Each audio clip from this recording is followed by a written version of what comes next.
Olá, bom dia! Começa aqui mais uma edição do Eldorado Expresso, trazendo para você os principais destaques das plataformas do Estadão nesta quarta-feira. Oi, Carol, bom dia. Bom dia, Raíssen, bom dia a todos e de olho nas repercussões da economia ainda sobre coronavírus. Na Europa, decisões importantes foram anunciadas. O Banco Central da Inglaterra anunciou que vai reduzir a taxa básica de juros, já reduziu, aliás, de 0,75% para 0,25%. E esse corte animou as bolsas da Europa que estão operando em alta. Na Ásia não deu tempo, as bolsas já tinham fechado e fecharam em queda nesta quarta-feira. Por outro lado, também a União Europeia anunciou um fundo de 25 bilhões de euros para ajudar no combate ao coronavírus, com gastos em saúde, também para estimular os negócios das empresas. Só que a guerra do petróleo continua envolvendo a Arábia Saudita e a Rússia em relação aos preços. Hoje os preços estão caindo menos, mas ainda estão caindo em torno de 2,5%. A gente acompanha tudo isso e também com impactos para a economia aqui no Brasil.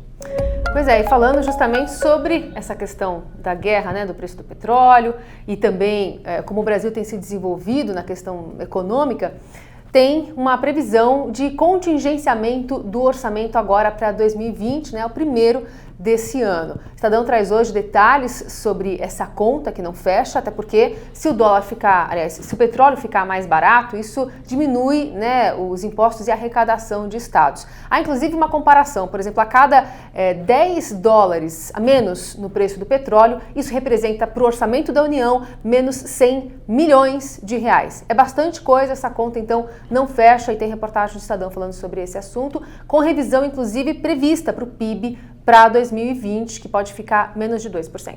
E ainda nessa questão econômica envolvendo a crise, né, o petróleo, também o coronavírus, o ministro da Economia, Paulo Guedes, enviou um ofício ao Congresso Nacional dizendo que é preciso aprovar 19 projetos e emendas. Ele coloca a lista ali para ajudar a blindar o país nesse momento de crise internacional. Foi uma resposta ao presidente da Câmara, Rodrigo Maia, que havia cobrado medidas efetivas por parte do governo federal. Agora o detalhe é que o ministro Paulo Guedes fez isso horas depois de o chefe dele, o presidente Jair Bolsonaro, ainda lá nos Estados Unidos, agora ele já está de volta ao Brasil, ter dito que essa crise está superdimensionada envolvendo coronavírus e também o preço do petróleo. Segundo ele, é uma fantasia da imprensa.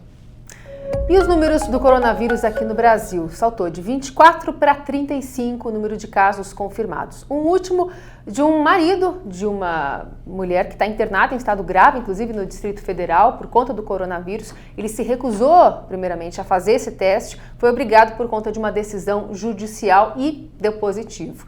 Também há uma expectativa para adesão dos planos de saúde, dentro dos procedimentos, o teste para coronavírus. Segundo a ANS, isso deve acontecer nos próximos dias, então quem for com qualquer tipo de sintoma de gripe procurar um médico, o posto de saúde, o hospital privado vai ter que fazer esse teste sem cobrar nada do paciente. No esporte, destaque para a Libertadores da América. Ontem, no Allianz Parque, Palmeiras fez 3-1 no Guarani do Paraguai, com 3 gols do Luiz Adriano. Agora é o líder do grupo dele na competição. O Santos também venceu 1-0 sobre o Delfim, jogo na Vila Belmiro, portões fechados, né? O Santos foi punido por causa de uma confusão da torcida na última Libertadores, da qual o clube participou. E hoje tem mais brasileiros em campo. O Flamengo, no Maracanã, recebe o Barcelona de Guayaquil, do Equador, e outro time equatoriano estará aqui em São Paulo para enfrentar no Morumbi o São Paulo. Aliás, o São Paulo precisa vencer porque perdeu o primeiro jogo fora de casa lá no Peru para o Binacional. E tem mais um time brasileiro em campo hoje, o Atlético Paranaense, fora de casa contra o Colo-Colo do Chile. E a gente acompanha ainda toda a situação do Ronaldinho Gaúcho, preso lá no Paraguai, com o enviado especial Rafael Ramos, que atualiza as informações nas plataformas do Estadão. E o Coachella, que é um dos principais festivais dos Estados Unidos, foi adiado, também por conta do coronavírus. Assim como o Stagecoach, que é mais ligado à música country, também vai ficar mais para frente.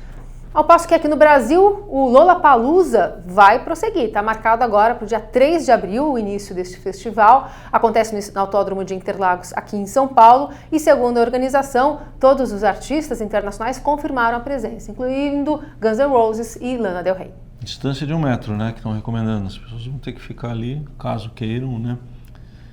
seguir as recomendações, vamos acompanhar. Estes e outros assuntos você acompanha nas plataformas do Estadão. Uma ótima quarta para você e até amanhã. Até quinta.